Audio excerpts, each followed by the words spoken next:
इस वीडियो को लाइक करें, हमारे चैनल को सब्सक्राइब कर बेल आइकन जरूर प्रेस करें हमारी लेटेस्ट वीडियो सबसे पहले देखने के लिए।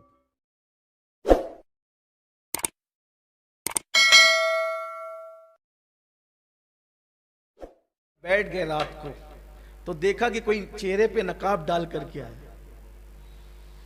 यहां लोग पाप करने नकाब डाल कर जाते हैं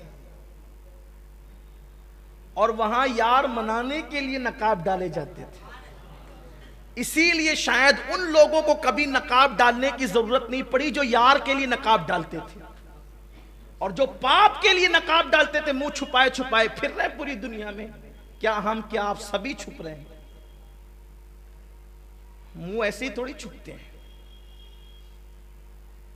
लोगों को अब भी इबरत लेनी चाहिए कि कुदरत दुनिया में बता रही कि अभी भी तुम्हें मुंह छुपाना पड़े तो क़यामत में क्या हाल होगा, जब चेहरों से मुजरिमों को पहचाना जाएगा। अभी भी अल्लाह करे हम होश के नाखून लें। कोई नकाब पोश आता है, काम करके दबे पाओ जाता है। फारूक आजम ने उसको देखा तो उसके पैरों में उस वक्त चप्पल भी नहीं थी, वो बगैर चप्पल के आया था।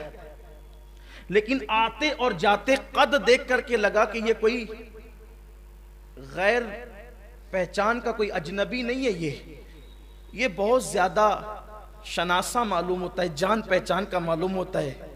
लेकिन अंधेरे में चूंकि तारीकी थी, नंगे पैर आया वो, और दबे पैर जब जाने लगा पूरे काम निपटाकर चेहरे को छुपाकर, तो फारूक आजम ने दामन पकड़ा, कौन हो? और नंगे पैर चेहरे से नकाब हटाया तो कोई और नहीं था, वो मेरे नबी का यार गार सैयदना सिद्दीक अकबर था। कहा आपने नाम क्यों नहीं लिखा अपना? कम ये काम मैं खुद करना चाहता था इसलिए किसी का नाम नहीं लिखा।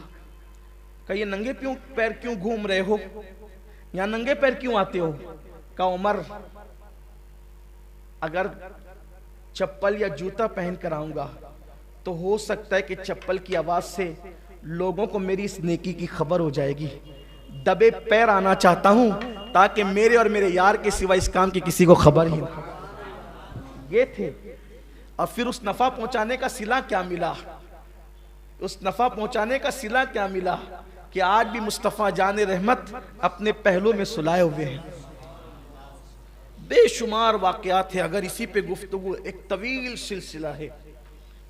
नफा बख्श बनो। मेरे आका अलैहिस्सलाम ने फरमाया उस देहाती से, जब देहाती ने पूछा कि या रसूल अल्लाह मैं सबसे बेहतर बनना चाहता हूं, फरमाया नफा पहुंचाने वाले बनो, नफा बख्श बनो, अल्लाह तुम्हें सबसे बेहतर कर देगा। आज की इस महफिल का आखिरी सवाल, या एक आध और ले लेंगे अगर टाइम रहा तो। फिर उस देहाती ने पूछा कि या रसूल अल्लाह मैं चाहता हूं कि सबसे ज्यादा इंसाफ पसंद बनूं, आदिल बनूं। फिर वही लहजा, यानी सिर्फ आदिल नहीं, सबसे ज्यादा इंसाफ, सबसे ज्यादा अदल करने वाला बनूं। यहां बहुत खास बात, सैयदुल अरब, अफसहुल अरब, सैयदुल फुसहा, सैयदुल बुलगा, सैयदुल खुतबा, सैयदुल हुकमा, सैयदुल उदबा, सैयदुल कौनैन। मुस्तफा जाने रहमत से जब पूछ रहा है, आराबी पूछ रहा है देहाती कि मैं सबसे ज्यादा आदिल और सबसे ज्यादा इंसाफ करने वाला बनना चाहता हूं, तो मेरे आका अलैहिस्सलाम ने फरमाया जो अपने लिए पसंद करते हो वही दूसरों के लिए पसंद करो, तुम सबसे ज्यादा आदिल बन जाओगे। इस एक जुमले की क्या तशरीह की जाए और कौन करे तशरीह? यहां तो गालिब और मीर के अशार की तशरीह करने की औकात और हैसियत नहीं है, सैयदुल फुसहा के जुमलों की तशरीह कौन करे? लेकिन सिर्फ खिदमत के लिए, ताकि किसी को अल्लाह नफा पहुंचा दे और पहुंच जाए किसी को नफा। जो अपने लिए पसंद करो वही अपने मोमिन भाई के लिए पसंद करो, तुम सबसे बड़े इंसाफ पसंद और आदिल बन जाओगे। अब अपने लिए हम क्या पसंद करते हैं कि कोई मुझे जलील ना करे। कोई अपने लिए, हम अपने लिए क्या पसंद करते हैं? कोई और हम दुनिया को जलील करते फिरते हैं, इज्जत का 4 वार करते हैं। यहां मुझे देखो सहाबा का वो अंदाज याद आता है, अपने लिए जो पसंद करते वही मोमिन भाई के लिए पसंद करो। एक महफिल थी, हंसने की बात नहीं, इबरत की बात है। एक महफिल थी, अक्सर महफिलों में ऐसा होता है, होता रहेगा, इसलिए कि बशरी तकाजे भी कुछ होते हैं जिससे आदमी आंख बंद नहीं कर सकता और वो हो जाता है। महफिल थी सहाबा की, उस सहाबा की महफिल में, हालांकि वहां हदीस का दौर और हदीस का मुज़ाकरा चल रहा था, तो उसमें बैठे हुए अचानक बदबू उठी। ऐसा होता है अक्सर महफिल, बदबू उठी। तो जब बदबू उठी तो आप समझ सकते हैं कि क्या हुआ होगा। किसी के पेट की हवा खारिज हो गई होगी, इसलिए बदबू उठी होगी, फितरत है। अब बदबू, अगर हमारी महफिल में ऐसा हो तो लोग एक दूसरे को ऐसे देखते हैं जैसे ये कभी करता ही नहीं। हंसने की बात, हां, जैसे ये इससे महफूज है, और यूं नाक चढ़ती, अपनी बदबू सब बर्दाश्त है, दूसरों की कुछ बर्दाश्त नहीं। जब बदबू उठी तो जो मुअल्लिम थे उस महफिल के, उन्होंने कहा एक काम करो, जिसका वजू टूट गया, सब वजू, जिसका वजू टूट गया वो जाके वजू करके आए, इसलिए कि हदीस का मुज़ाकरा चल रहा है, जाओ वजू करके आओ। पूरी महफिल उठ गई वजू के लिए, पूरी महफिल उठ गई, इसलिए कि अगर वो अकेला उठता तो उसके इस ऐब से पर्दा उठ जाता। उसकी इज्जत पे पर्दा डालने के लिए सब उठ गए, हम सब वजू करेंगे ताकि हमारे भाई की इज्जत बच जाए, हमारे भाई की इज्जत महफूज हो जाए। ये थे वो लोग जो अपने लिए पसंद करो, औरों के लिए पसंद करो। जब तक ऐसे लोग दुनिया में मौजूद थे, उस वक्त तक के लंबी चौड़ी तकरीरों की जरूरत नहीं थी। इनको देखने वाले लोग इस्लाम कबूल करने पे मजबूर हो जाते थे। ये है अपने लिए जो पसंद करो। जब मैं चाहता हूं कि कोई मेरी गीबत न करे, तो फिर मैं दूसरे की गीबत क्यों पसंद करूं? जब मैं चाहता हूं कोई मुझे गाली ना दे, तो फिर मैं किसी को गाली क्यों दूं? जब मैं चाहता हूं कि मेरा आंगन साफ रहे, तो मैं किसी के आंगन में कचरा क्यों डालूं?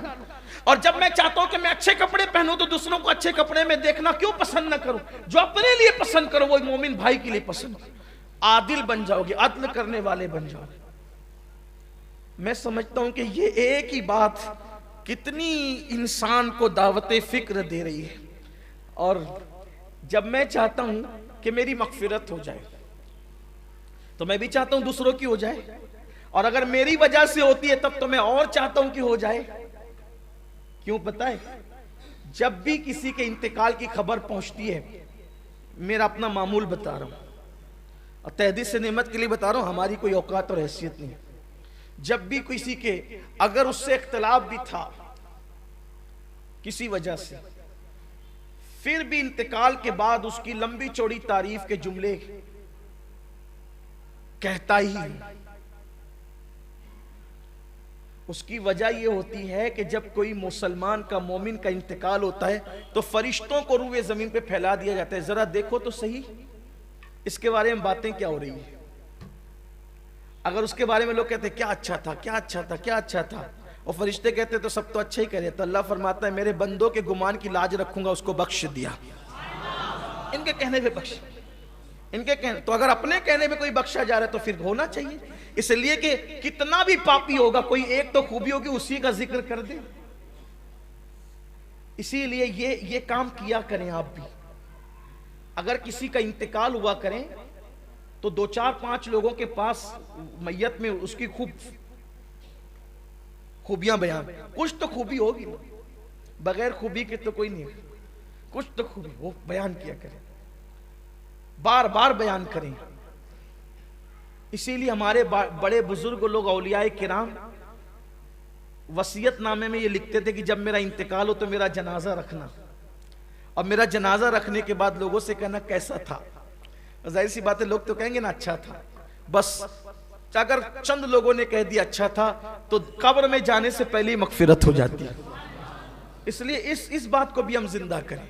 तो जो अपने लिए पसंद करते हो वही अपने मोमिन भाई के लिए भी, अपने दूसरे भाई के लिए भी पसंद करो, आदिल बन जाओगे। फिर उन्होंने अर्ज किया, या रसूल अल्लाह, वो आराबी कहते हैं, मैं अल्लाह की बारगाह में खास मकाम हासिल करना चाहता हूं। अल्लाह करे काश मुझे उस आराबी का नाम पता चल जाए। हालांकि हदीस में नाम नहीं आया है, लेकिन सवाल का लहजा बहुत मुतासिर करता है। जवाब का तो कोई जवाब ही नहीं है। वो सुखन है जिसमें सुखन न हो, वो बयां है जिसका बयां। लेकिन कोई यहां पर कोई शहर का बंदा सवाल नहीं कर रहा, अराबी देहाती साहब ही सवाल करे। लेकिन देखिए तो सही, सोच कितनी ऊंची है।